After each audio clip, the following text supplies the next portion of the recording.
எல்லோருக்கும் வணக்கம். நான் வந்து இங்கே 4 வருஷம் அந்த பகுதியில் இருந்திருக்கேன். இந்த பக்கத்தில் வெங்கடேஸ்வரா தியேட்டர் பக்கத்தில் தான் இருந்தோம். அது ஒரு அந்யோன்யம்னா அவ்வளோ அந்யோன்யம். இங்கே பக்கத்தில் யூபி பெட்ரோ மண்ணலியில் அதில் தான் வேலை பார்த்துட்டு இருந்தோம் 4 வருஷம். இங்கே இருக்கும்போது நாங்கள் அதாவது அந்த அந்யோன்யத்துக்கு சொல்கிறேன், லுங்கி கட்டிக்கிட்டு தான் எங்கேயுமே தெரியும் திருவற்றியூர் ஃபுல்லாகவே. அந்த அளவுக்கு ஒரு அந்யோன்யம் இங்கே, ஒரு உள்ளூர்காரங்க மாதிரி. பக்கத்தில் ராகவேந்திரா தேட்டர், அங்கிட்ட ஒரு மாணிக்கம் தேட்டர், இன்னும் இப்போ சில தேட்டர் எல்லாமே நாங்கள் பாட்டுக்கு அப்படியே போய் படம் பார்க்குறது எல்லாமே. ஷிஃப்ட்டில் வேலை பார்த்ததுனால நைட் ஷிஃப்ட்டு அந்த மாதிரி வரும்போது படங்கள்லாம் போய் பார்த்துட்டு வருவோம். இந்த நூலகத்துக்கு அவர் சார் சொன்னோடனே, துர்ராஜ் சார் சொன்னோடனே எனக்கு ரொம்ப சந்தோஷமாக இருந்தது. இந்த மாதிரி நடத்திக்கிட்டு இருக்கோம், நீங்கள் வர முடியுமான்னு கேட்டவுடனே, நாங்கள் எப்பயுமே வந்து இந்த பெரிய கோயிலுக்கு வடிவடம்பேன் கோயிலுக்கும் இங்கே எல்லாமேன் கோயிலுக்கும் ஒரு 3-4 மாதத்துக்கு ஒருத்தர் வந்துக்கிட்டு இருப்போம். அது ஒரு இங்கே இருந்த ஒரு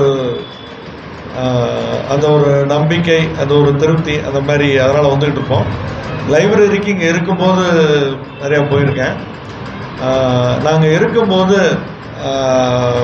அதுக்கு முன்னாடி நான் ஒரு ஏற்கனவே சொல்லிட்டேன். நான் அவர்கிட்ட நான் வந்து சிறந்த பேச்சாளர் இல்லை, இருந்தாலும் இந்த லைப்ரரியில் வந்து இது ஒரு உற்ற தூணாக இருக்கிறவங்க துணைத் தலைவர் குரு சுப்பிரமணியம், மதியழகன், அப்புறம் அதோட நூலகர் பேனிக் பாண்டியன் நிறைய விஷயங்கள் எங்களை அழைச்சிட்டு போய் எல்லாம் விவரித்தார்.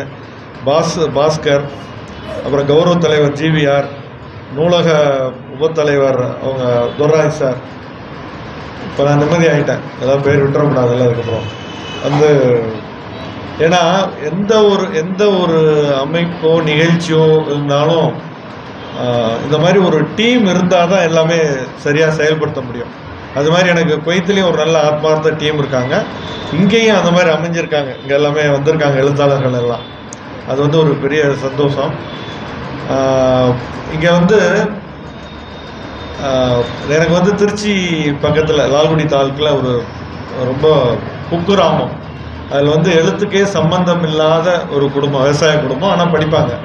அதுலேருந்து ஒரு எழுத்தாளராக வந்திருக்கேன் அப்படின்னா அது காரணம், பள்ளி பருவத்தில் துக்ளக் ஆரம்பித்தப்ப அந்த துக்ளக் ஷோவோட எழுத்து நடை, அந்த கிண்டல் கேலி விமர்சனம், சமூக தாக்கம், இதெல்லாம் வந்து அடிப்படையாக அமைஞ்சு அது மாதிரி எழுதணும் வரணும்னு சொல்லி அப்படியே பழகி, அதுக்கப்புறம் கல்லூரிக்கு போகும்போது திருச்சி சென்ட் ஜோசப்ல பிஎஸ்சி கெமிஸ்ட்ரி படித்தேன்.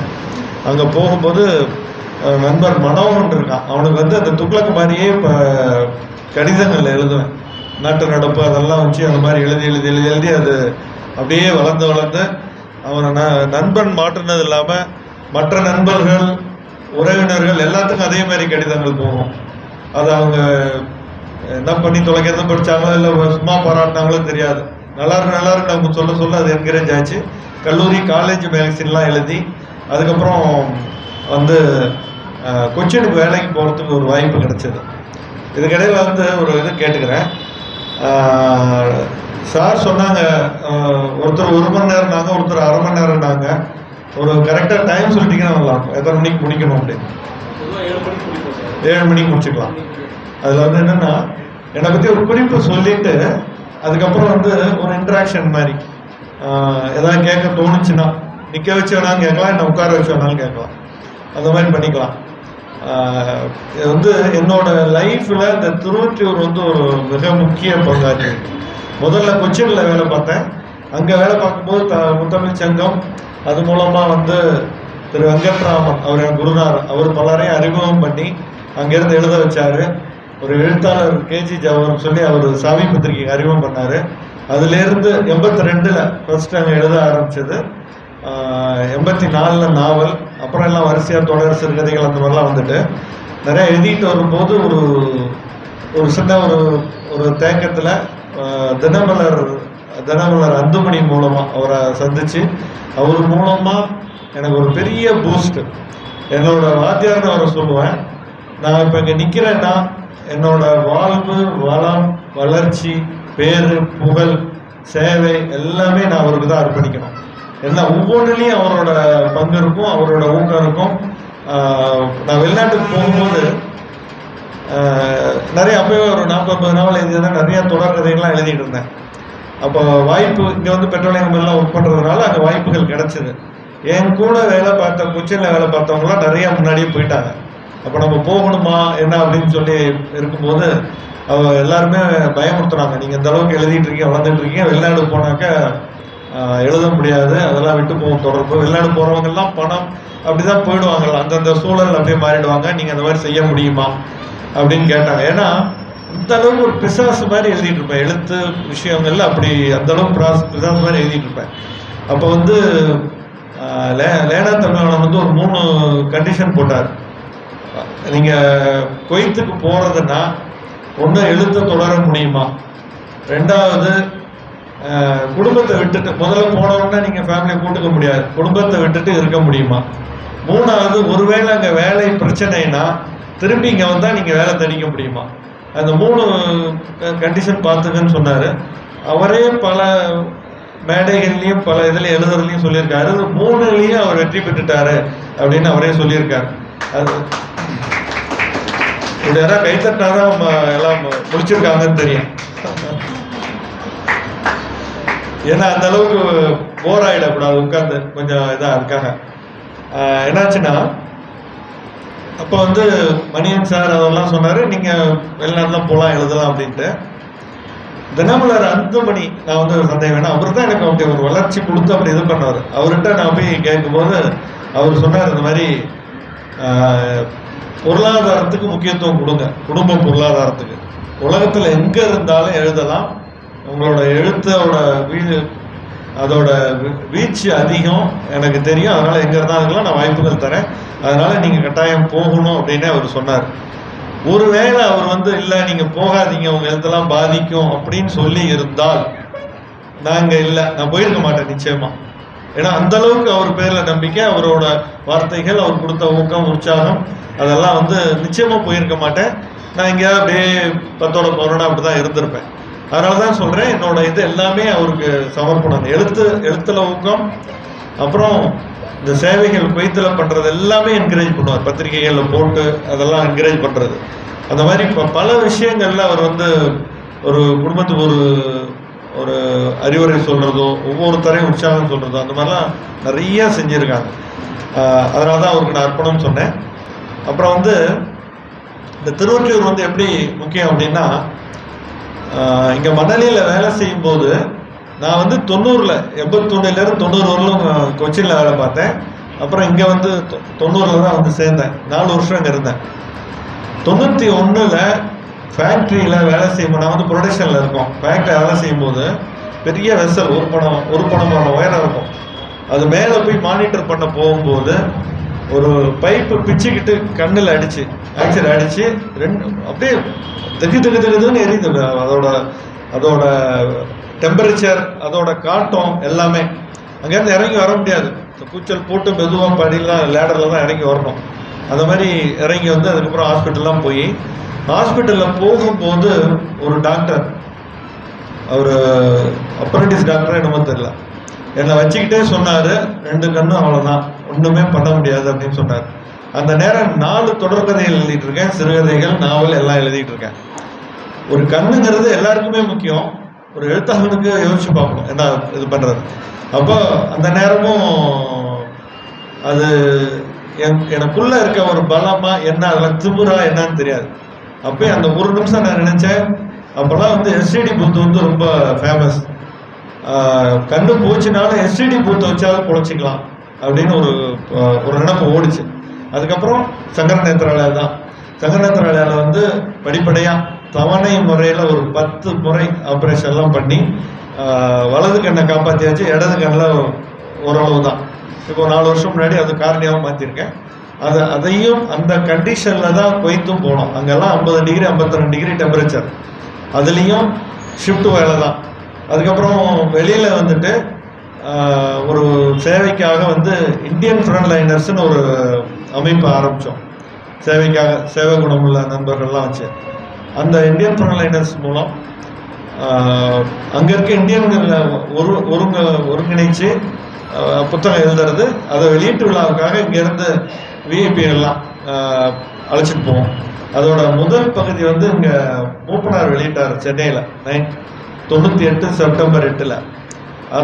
அதே வந்து அங்கே பி சிதம்பரம் வெளியிட்டாரு. அதுக்கப்புறம் பார்த்தீங்கன்னா டிஎன் சேஷன், சரத்குமார், பாலச்சந்தர், விசு திருநாவுக்கரசு, விக்ரம், அந்த மாதிரி நீங்கள் பாலச்சந்தர், இளையராஜா, இப்படி யாரை வேணாலும் நீங்கள் சொல்லலாம். பெரிய ஆளுங்களை யாரும் அணுக முடியாதவங்க அந்த மாதிரி இருக்கிறவங்களெல்லாம் அங்கே அழைச்சிட்டு போய் நிகழ்ச்சி நடத்தி அது மூலம் இங்கே வந்து இந்தியாவுக்கு ஒரு 5 கோடிக்கு மேலே எஜுகேஷன், ஆர்ஃபனேஜ், மெடிக்கல் அந்த மாதிரிலாம் ஹெல்ப் பண்ணியிருக்கோம். இப்பயும் வந்து அதோட இதுக்கு தொடர்ந்துகிட்டு இருக்கு. இங்கேருந்து அதை கோஆர்டினேட் பண்ணி செஞ்சுக்கிட்டு இருக்கோம். எங்களோட வெப்சைட் நான் மெயின்டைன் பண்ணுறேன். அப்புறம் அந்த கொரோனா நேரத்தில் நாங்கள் வந்து அந்த ஃபண்டுன்னு ஆரம்பித்தது கார்கில் ஃபண்டு. அந்த நேரம் தான் ஃபஸ்ட்டு இது பண்ணோம்.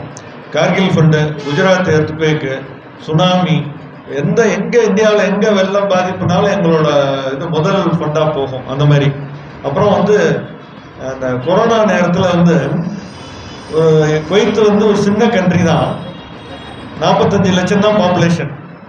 இந்தியாவிலேயே அதிக பண மதிப்பு இருக்கிறது வந்து ஒரு தினாருங்கிறது கிட்டத்தட்ட 275 ரூபா. உலகத்திலே அதிக பண மதிப்பு உள்ள நாடு அது.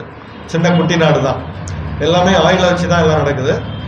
அந்த கண்ட்ரியில் அதோட குவைத் நேஷனல் பெட்ரோலியம் கம்பெனி, அது ஒரு கடவுள் அருள்ல அந்த மாதிரி ஒரு கம்பெனி, ஒரு கவர்மெண்ட் கம்பெனி, ஒரு நல்ல சம்பளம், நல்ல ஒரு இதுங்கிறது அமைஞ்சதுனால மீதி நேரங்களை நான் வந்து சர்வீஸுக்கு செலவிட முடிஞ்சது. எழுத்துலேயும் அங்கேருந்து தொடர்ந்து அனுப்பிட்டு இருப்பேன். இந்த நேரத்தில் நான் அவர் வந்து ஒன்று சொல்லணும். நண்பர் பாலசுப்ரமணியம் கொஞ்சம் இப்படி வாங்கலாம், காரக்கிழமை வாங்க, வெளியே வாங்க. நல்லவங்கெல்லாம் அப்படி அங்கேயே இருந்தால் என்ன அர்த்தம்? வாங்க இப்படி வாங்க, ஒரு நிமிஷம் முகத்தில் அடிப்போம். இவர் வந்து அசோக் லைலண்ட்ல ஒர்க் பண்ணாரு.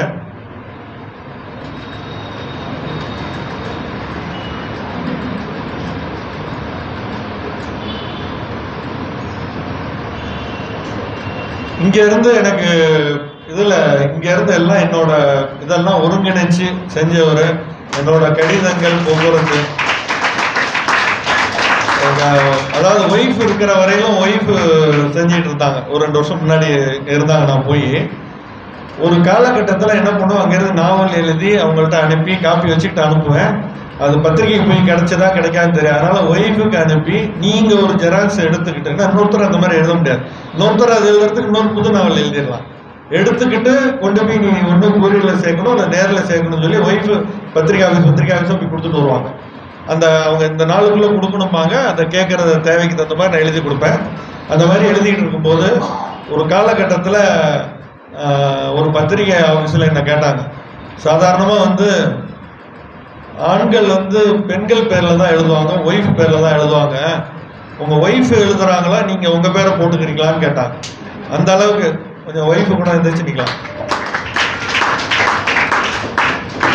அருள்மொழி அந்த அளவுக்கு இன்வால்வ்மெண்ட்டு ஒவ்வொரு இதுலேயும் என்னோட பின்னணியில் இருந்து எல்லா ஆக்டிவிட்டீஸ்லையும் எல்லாத்துலேயும் இருப்பாங்க. அந்த மாதிரி இருக்கும்போது அதுக்கப்புறம் இவர் பார்த்துக்கிட்டார்.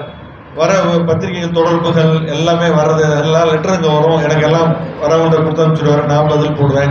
பத்திரிகைகள் போகிறது வர்றது, செக்கு வர்றது, எல்லாம் பேங்க் எல்லாம் இவரோட இதனால தான் நடந்தது. அமைதியாக ஆர்ப்பாட்டம் இல்லாமல். அப்புறம் இவர் வந்து ஒரு சமயம் வந்து பாலம் கல்யாண சுந்தரையா கேள்விப்பட்டிருப்பீங்க. அவரை வந்து என்கிட்ட அறிவு பண்ணி இந்த மாதிரி பாலம் ஐயா வந்து நிறையா செஞ்சுட்டு இருந்தார். இப்போ இடையில வந்து பிரேக் விட்டுருக்காரு, அவரால் முடியல, திருப்பி அந்த செயல்பாட்டெல்லாம் செய்யணும்னு நினைக்கிறாருன்னு சொல்லி என்கிட்ட வந்து அறிமுகம் பண்ணி உங்கள் கூட நான் இணையணும் அப்படின்னு சொன்னார். சரின்னு சொல்லி இது வந்து ஒரு பெருமையாக கூட இருக்கலாம். அவர் வந்து என்கிட்ட இணையணுமா அப்படின்னு. அது நடந்தது உண்மை. அது அதுக்கு இவரும் சாட்சி. அவர் பாலையாவே ஒத்துக்குவார். அவர் எழுதியும் இருக்கார் எல்லா இடத்துலையும். அந்த ஃபர்ஸ்ட்டு பார்ட் ஃப்ரண்ட்லைனர்ஸ் ரிலீஸ் பண்ணும்போது ஓப்பனர் வச்சு ரிலீஸ் பண்ணுறோம். அதில் சுஜாதா முதற்கொண்டு எல்லாருமே கலந்துக்கிறாங்க, பெரியவங்களாம் கலந்துக்கிறாங்க. அந்த ஃபங்க்ஷனில் எனக்கு ஒரு 5 நிமிஷம் பேசுறதுக்கு வாய்ப்பு வேணும் அப்படின்னு கேட்டார். சரி ஓகே பேசுங்க. அவர் கீச்சு குரலில் தான் பேசுவார். இருந்தாலும் அங்கே வந்து பேசி ஓப்பனர் எல்லாருமே அவங்கள அப்ரிஷியேட் பண்ணி அதுக்கப்புறம் தான் அவருக்கு ஒரு மறுமலர்ச்சி கிடைச்சது. மறுமலர்ச்சி கிடைச்சி ரொம்ப எல்லாமே செயல்பாட்டெல்லாம் இது பண்ணார். நாங்கள் குவைத்திலேருந்து ஃபண்டெல்லாம் அனுப்புவோம் எஜுகேஷனுக்கோ வேறு என்ன அவர் சொல்கிறாரோ அவர் மூலம் ஹெல்ப் பண்ண ஆரம்பித்தோம். அந்த மாதிரி அந்த இதுக்கெல்லாம் இவர் தொடர்பாக இருந்தார். நீங்கள் கால் வலிக்குதுன்னா உட்காந்துக்கலாம், கால் வலிக்குதுன்னா உட்காந்துக்கலாம்.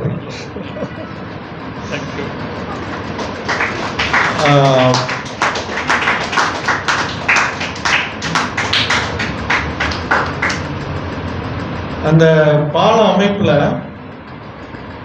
எங்களோட உதவிகள்லாம் வந்து கொஞ்சம் தொடர்பு அப்படியே ஜம்ப் ஆகும். உங்களுக்கு கேட்கறதுக்கு இன்ட்ரெஸ்டாக இருக்கா, ஏதாவது ஒரு ஆர்வமாக இருக்கா, கொய் சம்மந்தமாக சொல்லலாம், பாலைவன வேலைகள் அதெல்லாம், இல்லை பின்னாடி இருக்கவங்களை கேட்குறேன். அதில் ஒரு ஆர்வம் இருக்குன்னா அந்த விஷயங்கள் பேசலாம். இல்லைன்னா அப்புறம் கேள்வி பதிலாக போயிட்டா நல்லா இருக்கும். அப்போ உங்களுக்கு ஒரு இன்வால்மெண்ட் வரும். ஏன்னா அந்த உங்களுக்கு கேட்கணுன்னாலும் அந்த விஷயம் என்னன்னு தெரியணும். குவைத்தில் வந்து சொன்னேன் இல்லைங்களா, அதில் வந்து 45 லட்சம் தான் மக்கள் தொகை. அதில் 10 லட்சம் இந்தியர்கள். இந்த 10 லட்சத்தில் ஒரு 60% மேலே தொழிலாளர்கள். ஒரு மலையாளி ஒரு 3 லட்சம் இருப்பாங்க, தமிழ் ஒரு 2 பக்கமா, அப்புறம் ஆந்திரா நார்த் எல்லாம் அந்த மாதிரி இருப்பாங்க. அங்கே இருக்கிற பிஸ்னஸ் எல்லாம் ஆள்றதெல்லாம் நம்ம ஆளுங்க. ஆனால் சொந்த பேரில் பண்ண முடியாது, அவங்க பேரில் தான் பண்ணணும். நம்ம அங்கே என்ன சம்பாதிச்சாலும் அங்கே இன்வெஸ்ட் பண்ண முடியாது, எல்லாமே ஊருக்கு தான் வரும். அந்த விதத்தில் வந்து இந்தியாவுக்கு ஒரு பெருமை கல்ஃபில் இருந்து என்னன்னா, அமெரிக்காவும் வெஸ்டர்ன் கண்ட்ரிஸ் போகிறவங்களாம் அங்கே கொடுக்குற சம்பளத்தை அங்கேயே செலவு பண்ண வச்சுருவோம். நாங்கள்லாம் வந்து எல்லாமே ஊரை நோக்கி தான் இருக்கும் நம்மளோட கண்ணோட்டம், இன்வெஸ்ட்மெண்ட் எல்லாம். அதனால் வந்து அங்கேருந்து வர ஃபாரின் எக்ஸ்சேஞ்சு மணி வந்து வருஷத்துக்கு 1000 கோடி 2000 கோடி வரும் இந்தியாவுக்கு, இந்தியா கவர்மெண்ட்டுக்கு. அதில் வந்து சார் சம்பத் சார் ஒரு நிமிஷம், இவங்க என்ன சம்பத்துன்னு வந்து பேங்க்ல பெரிய உத்தியோகத்துலேருந்து ரிட்டையர் ஆனவங்க. இங்கே வந்து அங்கே வந்திருந்தாங்க குவைத்துக்கு. அங்கே வந்து ஒரு பண எக்ஸ்சேஞ்ச் பேங்க்ல இருந்தாங்க. இவர் வந்து தமிழ் ஆர்வலர். அங்கே இருந்துட்டு எங்களோட நிகழ்ச்சிகளுக்கு மட்டும் இல்லை பல விஷயங்களுக்கும் சப்போர்ட்டாக இருப்பார். இப்போ எல்லா நிகழ்ச்சிகளுக்கும் சப்போர்ட் பண்ணி அப்புறம் பணம் அனுப்பும் போது இவங்க எக்ஸ்சேஞ்ச் மூலம் தான் நாங்கள் உதவித்தொகைலாம் இவங்க எக்ஸ்சேஞ்ச் மூலம் தான் வரும். அந்த மாதிரி அனுப்பும் போது அந்த அனுப்புகிற இதுக்குள்ள சார்ஜஸ் கூட வாங்க மாட்டார், நல்ல காரியத்துக்கு போகுது அப்படின்னு. இந்த மாதிரி பல பேர் பல சந்தர்ப்பங்கள் பல இதில் இருந்துருக்காங்க. இவரோட தொடர்பு இங்கேயும் வந்து இருக்கு, இங்கேயும் இவரோட சப்போர்ட் நிறைய இருக்கு. எந்த நல்ல காரியம்னாலும் முன்கையில் இருப்பார். வந்து இவருக்கு வந்து வயசு 85 ஆகும் போது இன்னமும் ஒரு மருத்துவத்துறையில போய் ஒரு சேவையை பற்றி சொன்னார், படையை பற்றி. வயசானவங்களுக்கு போய் ஹாஸ்பிட்டலில் போய் உட்காந்து ஒரு நாள் முழுக்க இருந்து கூட இருந்து பேப்பர் படித்து சாப்பாடு கொடுத்து பேசி வந்து அந்த மாதிரிலாம் இன்னும் செயல்பட்டு இருக்காங்க உங்களோட அமைப்புல இருந்து. அது மாதிரி தமிழ் ஆர்வலர் பல எந்த நிகழ்ச்சிக்கு போனாலும் புத்தகங்கள்லாம் காசு கொடுத்து வாங்கி பண்ணுவார். டொனேஷன் எது யாருக்குன்னாலும் சப்போர்ட் பண்ணக்கூடியவர். அவருக்கு இந்த நேரம் எனக்கு ஒரு சந்தோஷம், அவருக்கு ஒரு நன்றி சொல்லிக்கிறதுக்கும் அந்த இது பண்ணோம். அப்புறம் அந்த மாதிரி பணம்லாம் அனுப்பிட்டு இருப்போம். இந்த தொழிலாளர்கள் என்ன பண்ணுறா, ஒரு கவர்மெண்ட் வேலை அல்லது ஒரு நல்ல வேலை நல்ல கம்பெனி வேலைன்னா கான்ட்ராக்ட் தருவாங்க, லெட்டர் தருவாங்க, இன்டர்வியூ பண்ணி ப்ராப்பராக இன்டர்வியூ பண்ணி உனக்கு இந்த வேலை இந்த சம்பளம் இப்படி இத்தனை நாள் லீவு எல்லாமே சொல்லி உனக்கு இந்த பெனிஃபிட்லாம் தருவோம்னு சொல்லி எழுத்துப்பூர்வம் வரணும். நம்ம மக்கள் அதெல்லாம் பார்க்கறது இல்லை. இங்கேருந்து ஏஜென்ட்டை வச்சுக்கிட்டு எவனோ சொல்லுவோம் உனக்கு விசா தரேன், நீங்கள் இப்போ அதுக்கு பணம் கட்டி டிக்கெட்டுக்கு பணம் கட்டி என்ன பண்ணுவோம், ஒரு விசா வாங்கி அங்கே இருக்கிற ஒரு டூரிஸ்ட் விசா வாங்கி கொடுத்துட்டு அரபியில் தான் இருக்கும், என்ன எதுவும் தெரியாது, அதுக்கு பணத்தை வாங்கிட்டு அங்கே அனுப்பிடுவோம். நீ அங்கே அங்கே போய் வேலை தேடிக்கலான்னு. அங்கே வந்துட்டு அவங்க படுற கஷ்டம் கொஞ்சம் நெஞ்சம் இல்லை. வந்துட்டமேட்டு இங்கே என்ன பண்ணுவோம், இங்கே கடை வாங்கிட்டு அங்கே வருவாங்க. அங்கே வந்து கஷ்டப்பட்டு இங்கே பார்க்குறேன் ஒரு டிரைவர் கிடைக்க மாட்டேங்கிறாங்க. 20,000 30,000 மாதம் ஈஸியாக சம்பளம் வாங்குறாங்க. அங்கே டிரைவிங்க்குன்னு வந்துட்டு 15,000 சம்பளத்துக்கு வராங்க. இப்போ நம்ம சொல்கிறோம் வடக்குலேருந்து வந்து இங்கே வேலைக்கு வராங்க அப்படின்னு. ஏன் அவங்கெல்லாம் இங்கே வேலைக்கு வராங்க? இங்கே செய்யறதுக்கு நம்ம தயாராக இல்லை. இங்கே உள்ள வேலைகளை செய்யறதுக்கு நம்ம கௌரவம் பார்க்குறோம் ஏதோ ஒன்று. அப்புறம் என்ன பண்ணுறோம், வீட்டில் இருக்கிறவங்க என்ன பண்ணுவோம், இங்கே இருந்தால் பொலிசுலாம் சுற்றுறான், டாஸ்மாக் வெளியே சுற்றுறான், எல்லாம் வர சம்பாத்தியெல்லாம் அதில் போயிடுது. அங்கே போனாவது அந்த கண்ட்ரோல்லாம் இருக்கும், கட்டுப்பாடு இருக்கும், ஏதாவது சம்பாதிக்கிறதுல ஏதாவது பணம் குடும்பத்துக்கு வரும் அப்படின்னு நினச்சி தான் அனுப்புகிறாங்க. அப்புறம் குடிச்சிட்டு வந்து அடி உத இதெல்லாம் நல்லது நடக்கிறத விட இந்த மாதிரிலாம் இதுல இருந்தும் ஒரு இது கிடைக்கும். அவங்க போனால் திருந்த மாட்டாங்களான்னு தான் கீழ்மட்ட இதில் அந்த மாதிரி போகிறாங்க. இவன் போகிறவங்க சும்மா இருக்கிறதுல ஏதோ அங்கே சாப்பிட்றது தங்குறது, ஒரு ரூமில் பர்த்து மாதிரி ட்ரெயின் பர்த்து மாதிரி 10 பர்த்து போடுவாங்க, அதில் படுத்திருப்பாங்க, அதில் தங்கியிருப்பாங்க. அங்கே இருக்க பிரெட்டை சாப்பிட்டுக்கிட்டு இதெல்லாம் வெளியே தெரியாது. அப்போ என்ன பண்ணுவோம், லீவுக்கு 2 வருஷம் 4 வருஷத்துல வரும்போது அங்கேருந்து அங்கே கடை வாங்கிக்கிட்டு அங்கே அக்கம் பக்கம் எல்லாம் கடை வாங்கிட்டு அங்கேருந்து நகை நட்டு எலக்ட்ரானிக் இதெல்லாம் வாங்கிட்டு அவங்க வீட்டில் வந்து பந்தாவோட இறங்குவோம். இதை பார்க்குற அக்கம் பக்கம் இருக்கிறவங்களுக்குலாம் என்ன ஆகும், ஆஹா அங்கே போனால் அப்படி சம்பாதிக்கலாம் போல இருக்கு, என்ன நிலவரம்னு உள்ளதை சொல்ல மாட்டாங்க. அந்த மாதிரி வர்றது ஏமாந்து போகிறவங்களாம் நிறையா. அது சம்மந்தமாக நான் நிறைய எழுதியிருக்கேன், தினமலை எழுதி புத்தகமெல்லாம் வந்திருக்கு, பல பேட்டிகள்லையும் அதெல்லாம் சொல்லியிருக்கோம். இருந்தால் கூட அதை கவனிக்கிறவங்க படிக்கிறவங்க தானே அதை புரிஞ்சிக்க முடியும். இருந்தாலும் பேராசை, இங்கே எப்படி சிட்பன்ஸ் அது இது அவ்வளோ வட்டி தரான் அப்படி இப்படின்னு ஆசைப்பட்டு ஏமாந்து போகிறாங்களோ அந்த மாதிரி ஒரு புகைச்சல் ஒரு சூதாட்டமாக இருக்குது அந்த வேலை வாய்ப்பெல்லாம். அப்புறம் அங்கே வந்துட்டு ஒழுங்கான வேலை இருக்காது, சம்பளம் தர மாட்டான், வீட்டு டிரைவரை அடிச்சு ஹவுஸ் மெய்டெல்லாம் வருவாங்க, அவங்களெல்லாம் பாவம் பண்ணுற கொடுமை. நிறைய பேர் தற்கொலைக்கு குதிப்பாங்க, இது பண்ணுவாங்க. அப்புறம் அதெல்லாம் கண்டுபிடிக்க முடியாதுன்னாக்கா என்ன பண்ணுவான், உள்ளூர்காரன் கிட்ட வரமாட்டான், எம்பசியில் சொல்லி அதை தேடி இது பண்ணி அவன் ஒரு பரிகாரமும் அவனுக்கு செய்ய முடியாது. அவங்கள வந்து ஊருக்கு திருப்பி அனுப்பணும். அந்த வேலையெல்லாம் எங்கள் டீமில் எல்லாம் செய்கிறோம். எங்கள் இதுலேயே வந்து ஒரு மதின்னு சொல்லி செக்ரட்டரி இருக்காப்புல, அங்கே வந்து 3 முறை ஒரு தூக்கு தண்டனைக்கு போன இந்திய கைதிகள், குறிப்பாக தமிழ் கைதிகளை 2 நாள் முன்னாடி விடுவிச்சிருக்கோம் நாங்கள் தலையிட்டு. அதே நேரத்தில் எஜிப்சியனுக்கெல்லாம் தூக்கு இருக்கு. அவங்க தப்பு பண்ணாங்க இல்லைங்களா, இருந்தாலும் கூட அங்கே வந்து ஒரு பிளட் மணின்னு ஒன்று இருக்கு. அந்த இதுக்கு அவங்க ஃபேமிலி காம்பன்சேஷன் கொடுத்துட்டா அவங்களுக்கு வந்து மன்னிப்பு கிடைக்கும், வெறும் ஜெயில் போட்டு விட்டுருவாங்க. அது வந்து சரியான பேப்பர் மூவ்மெண்ட் இல்லாத இருந்ததை செயல்படுத்தி அந்த மாதிரிலாம் விடுவிச்சிருக்கோம். அது மாதிரி அங்கே இருக்க மெடிக்கல் இது கொரோனா நேரத்தில் எங்களோட பங்கெல்லாம் பார்த்தீங்கன்னா கொஞ்சம் நெஞ்சம் இல்லை, நிறைய இதாக இருக்கும். இப்போ அதாவது அங்கே லோக்கல்ஸ் எல்லாம் பார்த்துக்கிட்டாங்க. இங்கே வந்து எல்லாத்துக்கும் இலவச ரேஷன் கிடைச்சது, இலவச இன்ஜெக்ஷன், ஒவ்வொன்றும் மருத்துவம் எல்லாமே நடந்தது. ஆனால் இங்கே நமக்கு ஒரு சாப்பாடு இல்லைன்னா கூட நம்ம வீட்டில் இருக்கும், நம்ம ஊர் நமக்குள்ள சேமிப்பு எதாவது இருக்கும். இங்கேருந்து போன தொழிலாளர்கள் கடையிலையோ டாக்ஸிக்காரனோ ஒரு 30,000 டாக்ஸி இந்தியன்ஸ் இருக்காங்க.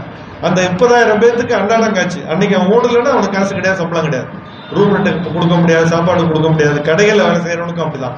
அது மாதிரி தொழிலாளர்கள் எல்லாம் வேலை இல்லாதவனுக்குலாம் அந்த மாதிரி இருந்தவங்கலாம் அங்கங்கே எங்கேயோ இருப்பாங்க, வெளியே வர பயந்துக்கிட்ட. அவங்களெல்லாம் நாங்கள் தேடி பிடிச்சி, நாங்கள் வந்து பெட்ரோலியம் கம்பெனிங்கிறதுனால எசென்சியல் சர்வீஸ், நாங்கள் வந்து வேலைக்கு போய் ஆகணும். போயிட்டு வந்துட்டு எஞ்சிய நேரத்தில் எங்கள் இதில் ஒரு துணைத் தலைவர் செந்தில்குமார் எல்லாம் ஒரு டீமாக 40 பேர் நாங்கள் டீமாக வச்சு ஒவ்வொரு இடம் தேடி கண்டுபிடிச்சி எல்லாத்துக்கும் போய் ரேஷன் கொடுத்துருப்போம். நாங்களாம் வாங்கி எங்கள் சொந்த பணம், அமைப்போட பணம், அங்கங்கே கொடுக்குறவங்க அதெல்லாம் வாங்கி செஞ்சு பார்த்துட்டு எம்பசிலேயே அதை வந்து ஒரு தொடர ஆரம்பித்தாங்க ஒரு பெரிய லெவலில். அதெல்லாம் வந்து நாங்கள் கொடுத்துட்டு இருந்தாங்க. அந்த மாதிரி கொடுத்துட்டு இருக்கும்போது அதுக்கப்புறம் ஒரு ரெட் கிராஸ் எல்லாம் கேள்விப்பட்டிருப்பீங்க, உலக அளவில் இருக்கிற அமைப்பு அது. அவங்க என்ன சொல்கிறாங்க, இப்போ நீங்கள் வந்து இந்தியன்ஸுக்காக பண்ணுறீங்க, மற்ற நாட்டுக்காரங்களும் இருக்காங்க, அவங்களுக்கும் செய்யணும் எப்படின்னு. எங்களுக்கு அது முடியாதுங்க, எங்களுக்குள்ள ஃபண்டெல்லாம் பத்தாது அப்படின்னா நாங்கள் தரோம் ஃபண்டு, நாங்கள் பொருள் வாங்கி தரோம், எங்களுக்கு கொண்டு போய் சேர்க்கறதுக்கு ஆள் இல்லை, நீங்கள் செய்ய முடியுமான்னு எங்கள்கிட்ட வந்து ரிக்வஸ்ட் பண்ணாங்க. அதையும் செஞ்சு கொடுத்தோம். இந்த மாதிரிலாம் செஞ்சுக்கிட்டு இருக்கும்போது ஒரு தடவை வந்து உங்களுக்கு தான் தெரியும், எல்லாம் பெண்களுக்கெல்லாம் பொதுவாகவே ஒரு பயம் இருக்கும், ஒரு சுயநலம்னா குடும்பம் சார்ந்த ஒரு நல்லா வரணும், நல்லா அமையணும், இதாகிடக்கூடாதுங்கிறதுக்காக உள்ள ஒரு பயம் இருக்கும். அக்கம் பக்கம் லேடிஸ் எல்லாம் என் ஒய்ஃப்கிட்ட சொல்லி அவங்கள்ட்ட வாங்கிட்டு அவங்க கொஞ்சம் அனுப்புக்கலாம், வா அவங்கள்ட்ட கொடுத்துரு. இந்த பிரேக் இதில் கொடுக்கறது ஒரு காரணம் இருக்கு. தொடர்ந்து பேசிக்கிட்டே இருந்தால் அவங்களுக்கு போர் அடிக்கும், கவனிக்க மாட்டேங்க. இப்படி ஏதோ நடக்குதுன்னா கவனிப்பீங்க. அதுக்குதான் என்னோட ஒய்ஃப் அருள்மொழி, நான் பொதுவாக சொல்லுவேன், மனைவி துணைவி எல்லாம் அவங்க தான். இந்த மாதிரி அதை வந்து என்ன பண்ணோன்னா, அவங்க வந்து அக்கம் பக்கம் லேடிஸ்லாம் சொல்லி இந்த மாதிரி கொரோனா நேரத்தில் எல்லாம் அவங்க வீட்டுக்காரர் இப்படி போகிறாரு அப்படி போகிறாங்க, எங்கேயோ வீணா தண்ணி அடிச்சுட்டு எங்கேயோ வீணா போகிற மாதிரி கம்ப்ளைண்ட் பண்ணுறாங்க. இந்த மாதிரி எங்கேயோ தண்ணி அடிச்சுட்டு கொண்டு போய் உருள்ற மாதிரி, எங்கேயோ உளுந்து கிடக்கிற மாதிரி அப்படிலாம் கம்ப்ளைண்ட் பண்ணுற மாதிரி இது பண்ணுறாங்க. இந்த மாதிரி இந்த ஒரு ஆபத்தான நேரத்தில் போனால் எல்லாம் பிரச்சனை ஆகிடும், அவரை சொல்லி வீட்டிலே பூட்டி போடுங்கிற மாதிரி. நாங்கள் வேலைக்கு போயிட்டு வந்துட்டு இருக்கோம், அதெல்லாம் ஒன்றும் பிரச்சனை இல்லை. அப்போ வந்து நாங்கள் வேலைக்கு போகிறோம்னா பாதுகாப்பாக அதுக்காக ஒரு முறைப்படி எல்லாம் போயிட்டு வருவோம். அப்போ ஒய்ஃபுக்கு வந்து என்னதான் இருந்தாலும் இந்த கொரோனா நேரத்தில் இந்த திங்ஸ் எல்லாம் கிடைக்கிறது ரொம்ப கஷ்டம். எங்கெங்கேயோ இருக்கு, எல்லாம் சொல்லுவோம், அங்கே இருக்கு, இங்கே ஒரு 20 கிலோ பருப்பு இருக்கு, இங்கே என்ன இருக்கு, அங்கே இருக்கு, எல்லாத்தையும் திரட்டுவாங்க. திரட்டி கொண்டாந்து வீட்டில் போட்டு அதை பேக்கிங் பண்ணுறதெல்லாம் இவங்க தான். எல்லாம் நாங்கள் ஷிஃப்ட் வேலைக்கு போயிடுவோம், பேக்கிங் பண்ணி ரெடியாக வச்சுருப்பாங்க. அப்புறம் நான் ஷிஃப்ட்டில் இருந்தாலும் மற்றவங்களுக்கு சொல்லி இவ்வளோ பேக்கிங் ரெடியாக இருக்குது, இந்த இடத்துக்கு தேவைப்படுது, அங்கே போய் கொடுத்துருவாங்கன்னு சொல்கிறது. அப்புறம் நான் இருக்கும்போது நான் அந்த மாதிரிலாம். அப்போ இவங்க சொன்னவொடனே இது வந்து நான் இங்கே பேக் பண்ணி கொடுத்துட்றேன், யாராவது எடுத்து போட்டோம், ஏன் நீங்கள் போய் அலையணும், நான் இதுன்னா என்ன ஆகுறது அப்படி இப்படின்ட்டு கொரோனா வந்து இதாச்சுன்னா என்ன ஆகுது. அப்புறம் வந்து நான் வந்து அவங்கள வாய் அடைக்கிற மாதிரி ஒரு டைலாக், நம்ம தான் எழுதுறதுக்கு நல்லா எழுதுவோம், பேசுறதுக்கு சரியாக இல்லைன்னா நல்லா எழுதுவோம். அப்படி வந்து நான் வந்து சொன்னேன், எல்லாத்துக்கும் ஒரு நாள் இருக்கு, அந்த ஒரு நாள் வந்து இதால போச்சுன்னா சந்தோஷமா ஏற்றுக்கலாம் அப்படின்னு சொன்னேன். அப்போ வந்து அவங்க உடனே என்ன பண்ணிட்டாங்க, சரி ஆகா விழுந்துட்டாங்க விட்டுருவாங்கன்னு பார்த்தா திருப்பி அடிச்சாங்க. இந்த பொம்பளைங்களுக்கு சொல்லணுமா என்ன, திருப்பி அடிச்சாங்க. அப்படின்னா நான் மட்டும் எதுக்கு நாயனம் இருக்கணும், நானும் கூட வரேன்ட்டு நாங்கள் வண்டி எடுத்துட்டு போவோம். அந்த பல ஏரியாக்கள்ல ஃப்ரெண்ட்ஸ் கட்டி வச்சிருப்பாங்க. அதுக்கு அங்கிட்டு ஜனங்க வசதியானவன் இல்லை, போற வர எல்லாத்துக்கும் திங்ஸ் கிடையாது, ஒன்றும் போக முடியாது, கடைகள் எதுவும் கிடையாது, அவங்க வெளியே வர முடியாது. அட்டச்சு போட்ட மாதிரி அகதிகள் மாதிரி அகதிகள் மாதிரி அந்த பக்கம் நிற்பாங்க. அந்த ஏரியாக்கள்ல என்ன பண்ணுவோம், இங்கே இருந்த திங்ஸ் எல்லாம் வண்டி ஃபுல்லாக, என் வண்டியில் எப்பயுமே ஒன்று புக்ஸ் இருக்கும், இல்லாட்டி இது மாதிரி தான் இருக்கும், அல்லது அடுத்தவங்க பொருள் தான் எதாவது இருக்கும் கொண்டு போய் சேர்க்க. இவங்களே அழைச்சிட்டு போயிட்டு மற்றவங்க ஷிஃப்ட் ஒர்க்கில் இருப்பாங்க. நான் வந்து வண்டியை குடிப்பு நிறுத்துவேன், போலீஸ்லாம் நின்றுட்டு இருப்பான். வந்து அவங்க ஒரு மனிதாபமானம் இருந்தால் கூட சில இதெல்லாம் அவங்க தடை பண்ணணும். அப்போ நான் இறங்கி போடுறத விட ஒய்ஃப் இருக்க லேடிஸுங்கிறப்ப அந்த சிம்பதி எல்லாத்துக்கும் இருக்கும். இவங்க இறங்கி அந்த பக்கம் தூக்கி போடுவாங்க, அப்படியே காத்துக்கிட்டு இருப்பாங்க, ஏதாவது கிடைக்காதான்னு காத்துக்கிட்டு இருப்பாங்க. இவங்க வந்து என்னை விட நல்லா வெயிட் லிஃப்ட் பண்ணுவாங்க. அது வந்து அதனால அந்த ரேஷனெல்லாம் தூக்கி அந்த பக்கம் போட்டுட்டு கடற்கடன் சீக்கிரமா அப்படின்ட்டு அடுத்த ஏரியா போட்டு ஓடிடுவோம். அந்த மாதிரிலாம் சேர்ந்து பண்ணிக்கிட்டு இருந்தோம். ஒரு நிகழ்ச்சி நடத்தும் போதும் முதல்ல போறாலும் நானா இருப்பேன், எல்லாரையும் கிளியர் பண்ணிட்டு கடைசியில போறாலும் நானா இருப்பேன், நானும் ஒய்ஃபும் எல்லாத்தையும் கிளியர் பண்ணிட்டு வெளியே வருவோம். அங்க இப்பெல்லாம் போஸ்டர் தேவையில்லை, முன்னாடிலாம் போஸ்டர் ஒட்டுறதும் ஒவ்வொரு ஏரியாவிலையும் எங்க ஒட்டணும், எந்த கடையில் ஒட்டணும் எல்லா லிஸ்ட்டும் என் கையில இருக்கும், எல்லாம் கொடுத்துருப்பேன். ஆளை வச்சு எல்லாம் செய்வோம். ஆனால் சரியா இருக்காது, அல்ல ஏதோ நடந்துடும். நான் ஷிஃப்ட் முடிஞ்சு 10 மணிக்கு நைட்டு வரும்போது இவங்களே அழைச்சிட்டு போய் எல்லாம் ஒரு ரவுண்ட் அடிப்போம், கையில் எடுத்துட்டு போய் எங்கே இல்லையோ அங்கெல்லாம் நாங்கள் 2 பேரும் சேர்ந்து ஒட்டிட்டு வருவோம். தனியாக விட்டுறதுக்கு சிரமமாக இருக்கும். அந்த மாதிரி ஒவ்வொரு காரியத்துலையும் ஒவ்வொன்றுலையும் இருக்கிறவங்க அவங்க. இப்போ இதெல்லாம் எதுக்கு சொல்கிறேன்னா, இந்த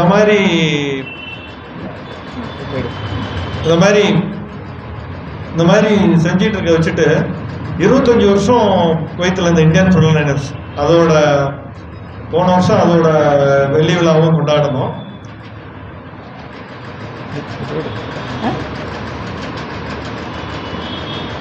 எம்பசியில் நான் ரிட்டையர் ஆகி வரும்போது அந்த நேரம் கொரோனா டைம் தான்.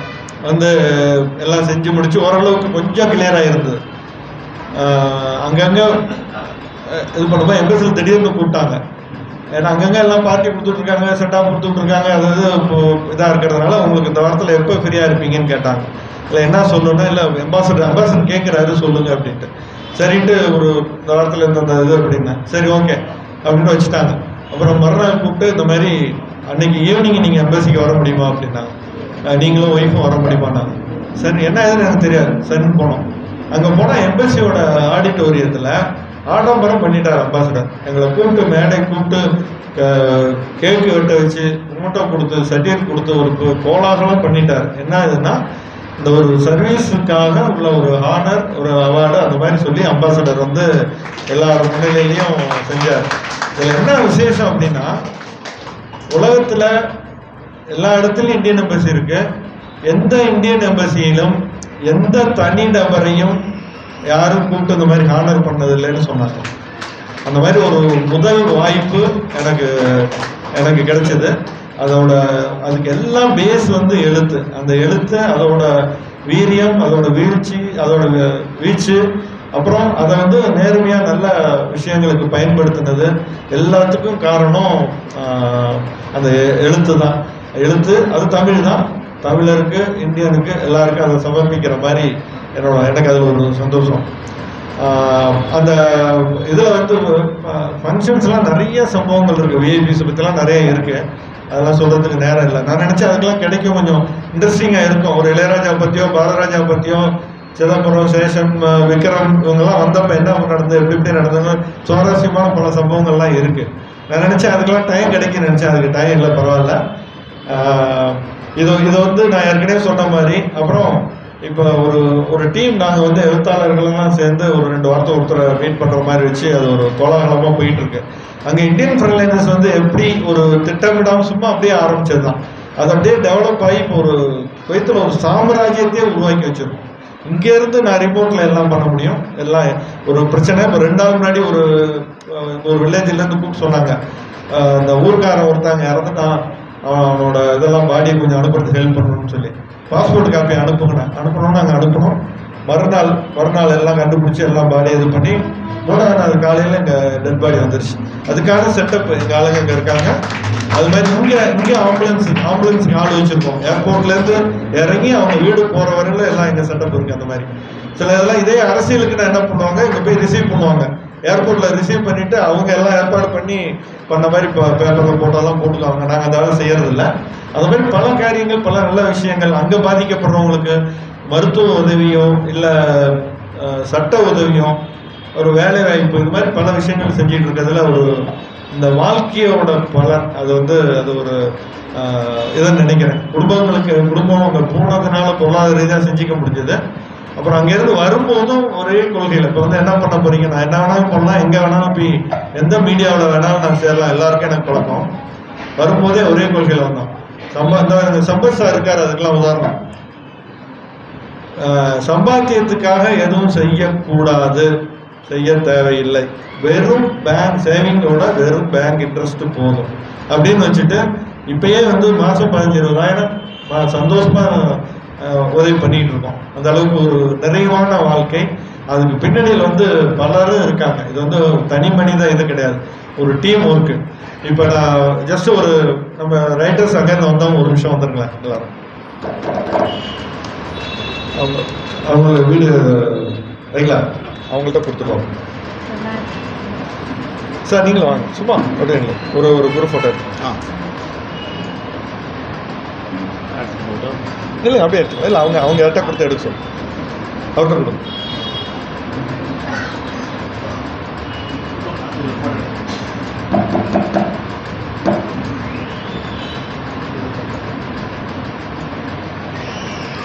சார் அதில் கொஞ்சம் தண்ணி போய் தொடச்சிங்க அந்த கண்ணாடியில் பின்பக்கம். இல்லை லென்ஸில்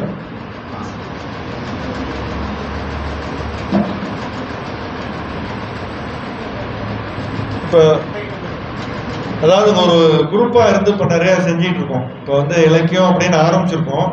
என் நோக்கம் இதை அப்படியே சேவைக்கு திரும்பும், மேலே டெவலப் ஆகி அந்த மாதிரி என்ன இருக்கிறவங்க ஆத்மார்த்தமாக செஞ்சிட்டு இருக்காங்க. இப்போ சமீபத்தில் ஒரு 7-8 மீட்டிங் எல்லாருமே ரேணுகு சார்பிட்டும் ஒரு இதுக்கு வந்திருந்தாரு. அவங்க லேனா தமிழ்வாணன், அது மாதிரி மாலன், இப்போ டெல்லி கணேஷ் சார் 2 நாள் முன்னாடி அவர், அந்த மாதிரி ஒரு பல முக்கிய நபர்கள் எல்லாம் எங்களோட ஆக்டிவிட்டி நான் சொன்ன ஒரு வாரத்துக்கு அவங்க மதிப்பளிக்கிற அளவுக்கு நம்ம ஒரு அதான் நம்மளோட பொக்கிஷம் அப்படி இருந்துட்டு சேவை போயிட்டு இருக்கு. இங்கே நான்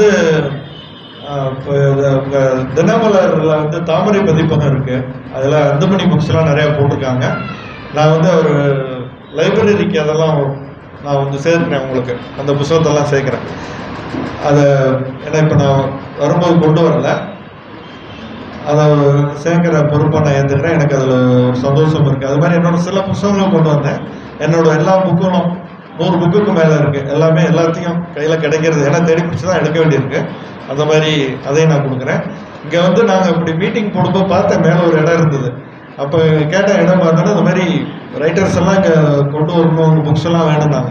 நாங்கள் ரைட்டர்ஸ் ஒரு மீட்டிங் இங்கே போடுறோம். அவங்க எல்லாருமே எழுதுனவங்க புக் வச்சுருக்காங்க. அவங்க எல்லாமே டொனேட் பண்ணுவாங்க, இந்த விஷயத்த எல்லா இடத்துலையும் ஷேர் பண்ணுவாங்க. அப்புறம் சார் சொன்னார் பாண்டியன் சார் இது தமிழ்நாட்டிலே இருக்கிற கிளை நூலகத்தில் இருக்கிற பெரிய நூலகம். 28,000 மெம்பர்ஸ் இருக்காங்க.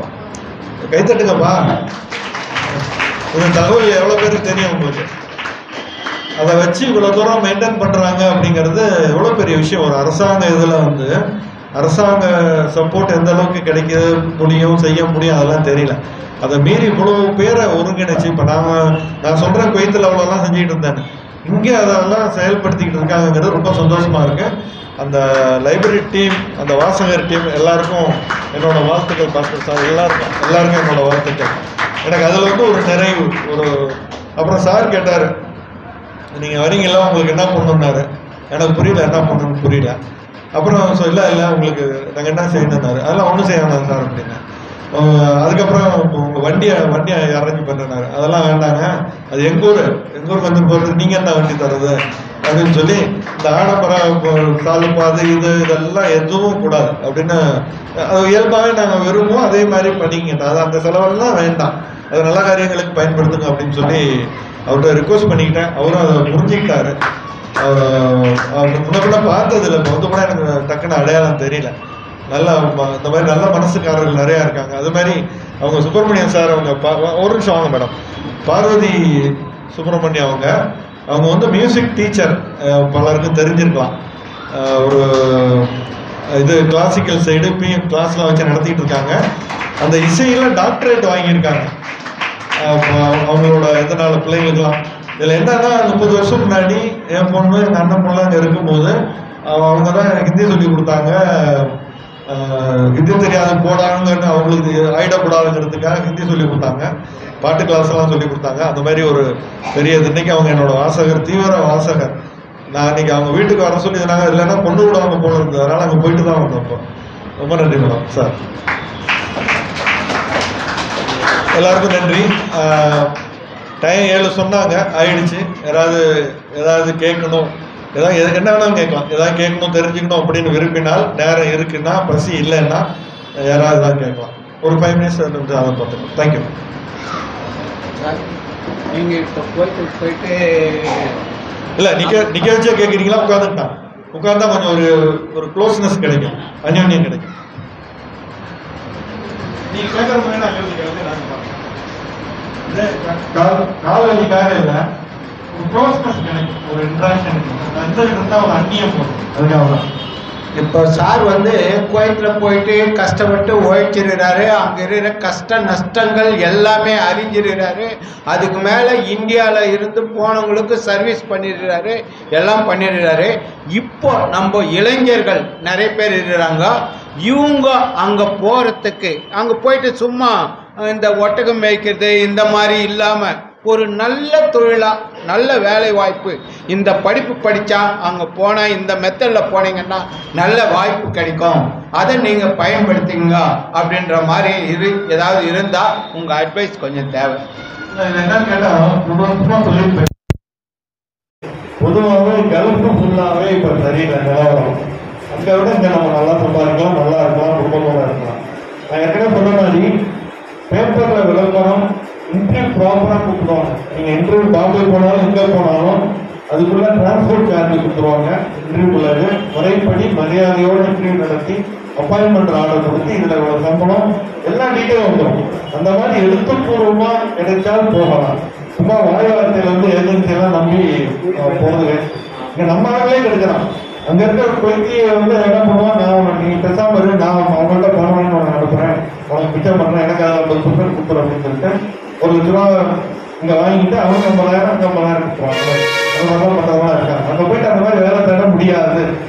இன்னொன்று சொல்கிறேன், எந்த விசாரில் போறீங்களோ அந்த வேலை தான் அங்கே செய்ய முடியும்.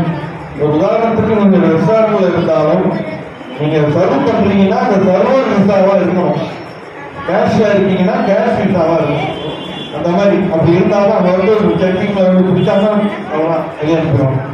அதனால வந்து இதை நம்பி, ஏன்னா அரபியில் இருக்கும் ஒரு சார் என்ன எதுவும் தெரியாது, அதனால தெரிஞ்சுக்கிட்டு போகணும். வாய் வார்த்தையை நம்பி போகக்கூடாது. இன்னமும் ஏமாந்துட்டு இருக்காங்க. அங்கே இருக்க பல கம்பெனிகளுக்கு கொரோனாவுக்கு அப்புறம் நிறைய வேலை வாய்ப்பு இழந்து கவர்மெண்ட் வந்து வெளியே அமெரிக்காவும் சரி வெளி பூச்சில் இருக்காங்க. அப்படி உள்ளுக்குள்ள இருந்து பொருளாதாரத்தில் அவ்வளோ அடிக்கிட்டு இருக்காங்க. அதே மாதிரி அங்கேயும் ஒரு சூழல் தான் இருக்கு. ஆனால் வெளியே அதை மேக்கப் பண்ணிட்டு இருக்காங்க. கம்பெனிகள்ல கான்ட்ராக்ட் கம்பெனிகள்லாம் சம்பளத்தை குறைச்சி அவங்களுக்குள்ள தேவைகளை குறைச்சி வயிற்றுல அடிச்சுட்டு இருக்காங்க. அதனால வந்து ஒரு தொழில் இங்கே ஒரு எலக்ட்ரிஷியன் நமக்கு கிடைக்க மாட்டேங்கிறாங்க. இங்கே வந்து 500 1000 ரூபாய் ஒரு நாளைக்கு ஈஸியாக தப்பாங்க. அங்கே அதெல்லாம் முடியாது. போன 10,000 பாஞ்சாங்க. அப்புறம் நீங்கள் தங்கிறது சாப்பாடு இதெல்லாம் வந்து என்ன முடியும்? என்ன ஒரே ஒரு அவன் 10,000 சம்பளம் வாங்கினாலும் 5,000 ரூபாய் வீட்டுக்கு வரும். அந்த நம்பிக்கை இருக்கு. குடும்பத்தை புரிஞ்சு இருக்கிறதுனால அந்த ஒரு நாட்டத்துல இங்க ஊருக்கு போனாங்க. இங்க இருந்தா அந்த 5,000 முடிஞ்சாது, காசு வந்து போயிடும். அதான் ஒரு மெயின் அட்வான்டேஜ். ஆனா அந்த புரிஞ்சு இருக்கிற அந்த குடும்பம் அந்த விஷயங்கள்லாம் வந்து ரொம்ப பாதிக்கும். அதனால அப்புறம் இன்னொன்று, எந்த வேலையா இருந்தாலும் அவன் புதுசா வந்து ட்ரைனிங் கொடுக்க மாட்டான். இங்க நம்ம எக்ஸ்பீரியன்ஸை பார்த்து தான் வேலை தருவார்கள். அதனால இங்க நல்லா எக்ஸ்பீரியன்ஸ் ஆகி அப்ளை பண்ணி நல்ல ஒரு மரியாதையோட தகுதியோட போகலாம். அந்த மாதிரி இருந்தாலும் அனாவசியமா அந்த ஆசையே வேண்டியிருந்தேன். பெற்றோர்கள் சரியில்லை. நான் நிறைய பண்ணிட்டு இருக்கோம். நிறைய பேருக்கு வேலைவாய்ப்பு அதெல்லாம் முடிஞ்சதெல்லாம் ரெக்கமெண்ட் பண்ணி இப்போ கேட்பாங்க, எந்தெந்த கம்பெனியில் எங்கே இருக்கு, நம்ம எல்லா கனெக்ஷன் இருக்கும்.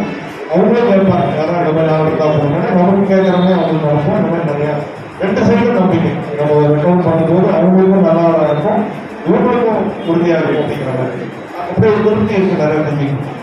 இங்கே இருக்கணும்.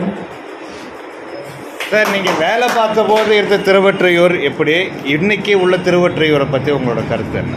இன்னைக்குள்ள பிள்ளைங்களாம் பார்த்தா ஒன்றும் தெரியல, எல்லாம் மெட்ரோவிட்டு அதெல்லாம் பார்த்தா பிரமாண்டமாக ரொம்ப நல்லா இருக்கு. நான் தான் சொன்னேன், நான் இருந்தப்போ உண்மையில தான் திருவள்ளூர் ஃபுல்லாக சுற்றுவோம். திருவள்ளூரில் எந்த எல்லாம் பைக்கு போகிறது, நடந்துட்டு போகிறது, பைக்கில் போகிறது எல்லாம் எனக்கு உண்மையில தான் தெரியும். அவ்வளோ அந்யோன்யமாக ஊரில் கிராமத்தில் இருக்கிற மாதிரியே இருக்கும் அந்த மாதிரி அந்த அந்யோன்யெல்லாம். இப்போ வந்து என்னன்னாக்கா பழங்கள் பார்க்கிறேன், எல்லாம் பிரமாண்டம், அதில் எந்த மாற்றமும் இல்லை. இந்த வளர்ச்சியெல்லாம் ரொம்ப சந்தோஷமா இருக்கு. நாட்டுதான் எல்லாரும் பயப்பாங்க வர்றதுக்கு. ஆனால் இங்கே இருக்க டெவலப்மெண்ட்டு, இங்கே இருக்க பிஸ்னஸ் அதெல்லாம் வந்து நிஜமாக பாராட்ட வேண்டிய விஷயம். சந்தோஷமா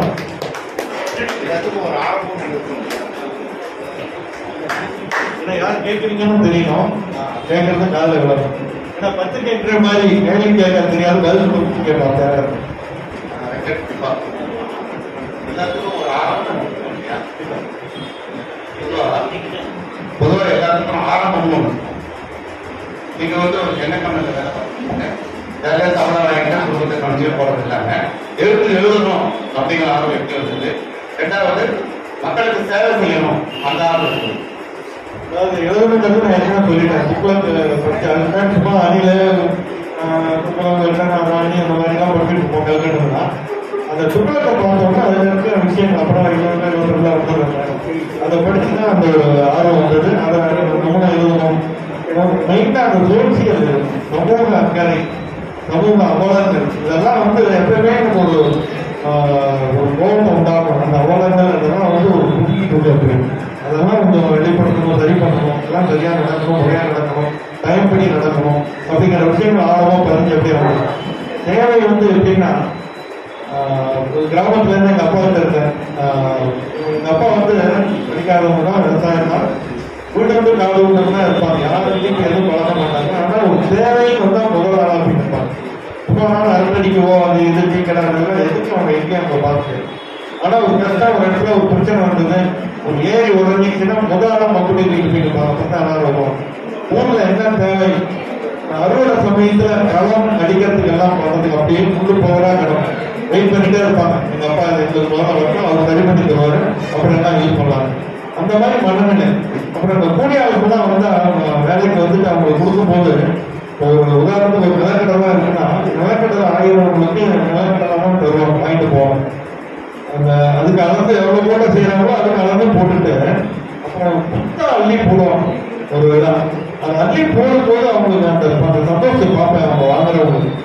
அப்போ அந்த சந்தோஷம் வந்து அந்த கொடுக்கறது போது அவங்க வாங்கிக்கிற அந்த சந்தோஷம் அதிகமான ஆழத்தில் அப்படியே நம்ம சாப்பிட்றத விட அடுத்தவங்க கொடுத்து அவங்க சாப்பிட வச்சு பார்க்கறது சந்தோஷம் அது என்ன ஆரோக்கியமாக ரத்தத்தில் போயிடுச்சு. அது மாதிரி ஊரில் என்ன ஒரு கோயில் குளம் என்ன இருந்தாலும் எங்கள் அப்பா தான் எடுத்து செய்வாங்க. ஒரு 12 வருஷம் உற்பத்தி பண்ணுறது அதெல்லாம் இப்போ நம்ம பார்த்துட்டு இருக்கோம். இன்னொரு விஷயம் கூட சொல்லணும், ஒரு அடுத்தவங்களுக்கு பெருமையாக இருந்தாலும் ஒரு கூடுதலாக இருக்கும். நாங்கள் வந்து கூட்டு குடும்பம், எனக்கு 2 அண்ணன், அவங்களுக்கு 4 பசங்க, எனக்கு ஒரு பொண்ணு. நாங்கள் வந்து ஒரு பொண்ணு போதும் அப்படின்னு ஒய்ஃபு போதும்னு நிறுத்திட்டோம். ஏன்னா எங்களுக்கு 5 பசங்க, அவங்க நம்ம பணத்தா போதும், எங்கள் இதெல்லாம் அவங்க பார்த்துக்குவாங்க. அவங்களோட படிப்பு வேலை வாய்ப்பெல்லாம் இப்போ நல்லா செல்லாக இருக்காங்க. அவங்க இப்போ இருக்க உதவிகள்லாம் வந்து குவைத்திலிருந்து பண்ண முடியல. அங்கே இருக்க கொரோனா ஒரு பசங்க நான் சிரமமாக இருக்கு. அதனால அங்கே ஹெல்ப் பண்ணுறதுக்கு பத்த மாட்டேங்குது.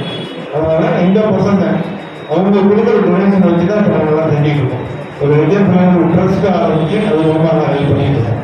இந்த சேவை ஆரம்பம் வந்து கிராமத்தில் இருந்து குடும்பத்தில் இருக்கு.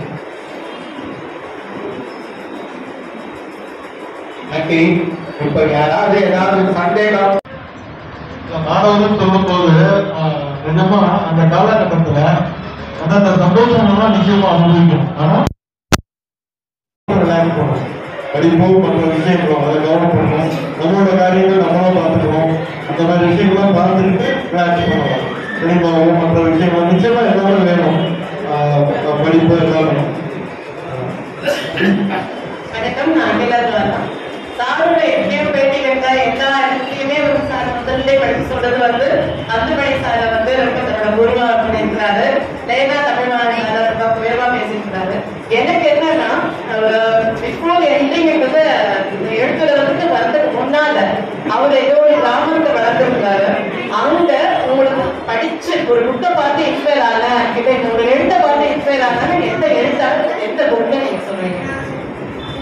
இன்ஸ்பயர் ஆனதுன்னா எழுத்து சுஜாதா பிடிக்கும். அதை ஆகியிருந்தாரு எழுத்து புலங்கள் அதுவும் சேர்த்து சொல்லுவாங்க.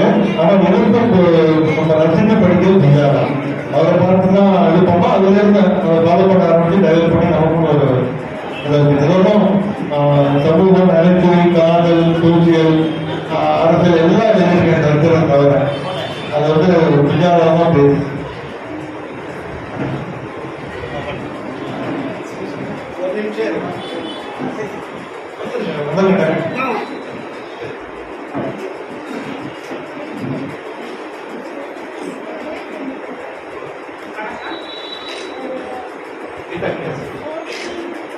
டாக்டர் பார்வதி பாலசுப்ரமணியன், திரு மோகன்தாஸ் அவங்க வந்து 21 ஆரம்பத்திலே எனக்கு தெரியும். எங்க வீட்டுக்கு பக்கத்துல வீட்டுலதான் அவர் இருந்தாரு. அவருடைய குழந்தைகள் வந்து என்கிட்ட சங்கீதம் கத்துட்டு இருந்தா. அப்பதான் வந்து சொன்னாங்க இந்த மாதிரி அவர் தெரியறதுக்கு முன்னாடியே என்ன வாழமலர்னா அவருடைய தொடர்கதையை ரொம்ப சுவாரஸ்யமா நான் படிச்சேன். வந்த உடனே எங்க வீட்டுல வந்து யாரு படிக்கிறது ஃபர்ஸ்ட் அப்படிங்கிற ஒரு போட்டியே நடக்கும். அதை வந்து நான் முதல்ல வாங்கி இதை நான் படிச்சேன். எனக்கு ஒரு சந்தேகம் சார் உங்களுக்கு ரொம்ப நாளா நான் கேட்கணும்னு எனக்கு ஒரு ஆர்வம். நீங்க இங்க எம்ஆர்எல்ல ஒர்க் பண்ணிட்டு அதே சமயம் அதே சமயம் அங்கேயே ஒர்க் பண்ணிட்டு இங்க வந்து உட்காந்து கதை எழுதிட்டீங்க. ஃபேமிலியும் கவனிச்சுட்டு அந்த குழந்தையும் அவரோட எஜுகேஷனுக்காக அந்த குழந்தையோட எஜுகேஷனையும் நீங்க வந்து முக்கியத்துவம் கொடுத்து அந்த குழந்தையும் பார்த்துட்டு ஃபேமிலியும் பார்த்துட்டு அதே சமயம் அப்பா அம்மா ஊருக்கு இருப்பாங்க. அவங்களையும் போய் அப்பப்பா அடிச்சுட்டு நான் ஊருக்கு போறேன் ஒரு அங்கேயும் பார்த்துட்டு இந்த மாதிரி பல வேலைகள் நீங்க பண்ணிருக்கீங்க.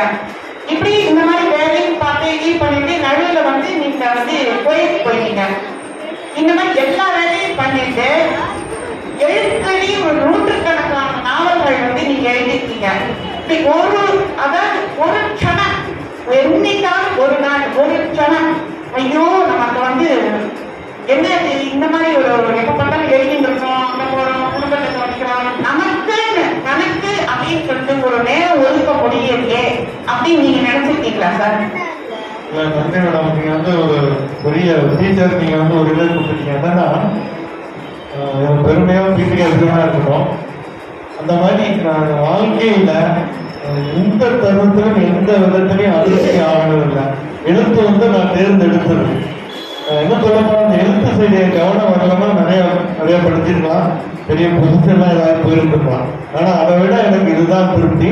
இதுதான் மாதிரி எழுதிட்டு இருப்பேன். கல்யாணத்துக்கு முன்னாடி என் ஒய்ஃபு வந்து 5 வருஷம் எனக்காக காத்துட்டு இருந்தாங்க. சில சூழல்கள் 2 பக்கம் ஒத்துக்காக கூட ஒரு சில சூழல்கள்லாம் 5 வருஷம் காத்துட்டு இருந்தாங்க. அப்போ கூட ஒரு கண்டிஷன் போட்டேன். எனக்கு வந்து முதல் ஒரு நாள் என்னோட என்னோட எழுதி கட்டுரைகள்லாம் ஒரு நாள் வந்ததுக்கு அப்புறம் தான் கல்யாணம் அப்படின்னு ஒரு வைராக்கியம் வச்சிருக்கு. அது மாதிரி பார்த்தீங்கன்னா 83 நாவல் வந்துருச்சு, 85 தான் கல்யாணம். அதுக்கப்புறம் கல்யாணம் ஆனவங்க அப்புறம் ஒரு கண்டிஷன் போட்டேன். ட்ரிப்புக்கு போயிட்டு வந்துட்டு இந்த எழுத்து காணிக்க கூடாது. அதுக்காக என்ன சொன்னேன், ஒரு தொடர்கதை வந்ததுக்கு அப்புறம் தான் குழந்தை யோசனை வரணும். தொடர்கதை அடுத்த டார்கெட் தொடர்கதை அப்படின்னு. அது வந்து ஒரு கடை புண்ணியத்துல கண்டே பண்ண முடியல. ஏப்ரல் வந்து பிறந்தது. மார்ச் எண்ணிலேயே சாவியில வந்து சித்திரை தரப்பு ஏப்ரல் வெளியில வர தொடர்கதைக்கு மார்ச் கடைசிலேயே விளம்பரமே வந்துருக்கு. அந்த மாதிரி அதுவுமே எல்லாமே அமைஞ்சது முயற்சி தான். அதனால எந்த காலகட்டத்திலையும் வீட்டுக்கு கஷ்டம் நான் எந்த குறையும் வச்சது கிடையாது. அவங்க வயசையும் அழைச்சிட்டு போவோம். இப்போ சிலர்லாம் இருப்பாங்க வெளியில செய்ய போகிற வீட்டை கவனிக்காம வெளியில சுட்டிக்கு தெரிவாங்க. அந்த மாதிரி இல்லை. எல்லா தேவையும் ஒரு அவங்க செஞ்சுட்டு தான் போகணும், பொருளாதார ரீதியாக எல்லாம். ஆனால் வீட்டு வேலைகள் கவனம் நம்ம தேவையில்லாத அவங்க பார்த்துக்கிறதுனால மற்ற வெளி வேலைகள் நம்ம செஞ்சுக்க முடியுது. அதனால அந்த மாதிரி ஒரு இதுக்கே தேவையில்லை. தேங்க்யூ. எல்லாரும் எழுத்து உயிர் இருப்பாங்க. ஆனா உங்களுக்கு எழுத்து வந்து சுவாசம். அதுதான் உங்களுக்கு. அதனால உங்களுடைய தீவிர ரசிக்க நான் மாறினதுக்கு காரணமே உங்களுடைய இடைவிடாத அந்த எழுத்து, உங்களுடைய நடை இருக்கு பாருங்க. அந்த எழுத்து நடை படிப்பேன். நீங்க இன்னும் நிறைய எழுதணும், நிறைய ரசிகளை நீங்க உருவாக்கணும். நாங்கெல்லாம் நீங்க எழுதுறத பார்த்து நான் நிறைய படிச்சு நிறைய ரசிக்கணும். அதே உங்களோட புக்கை நான் எடுத்தேன்னா நான் கீழே வைக்கவே மாட்டேன். ஒரு 4 தடவை படிப்பேன். அந்த மாதிரி படிக்காம இருக்கவே மாட்டேன். அதுக்கு வந்து நீங்க இன்னும் நிறைய எழுதணும். கடவுள் வந்து வலியுடையவன், எல்லையவன், உங்களுக்கு நீண்ட ஆயுளையும் நல்ல ஆரோக்கியத்தையும் கொடுக்கணும்னு நான் வேண்டிக்கிறேன். நன்றி, வணக்கம்.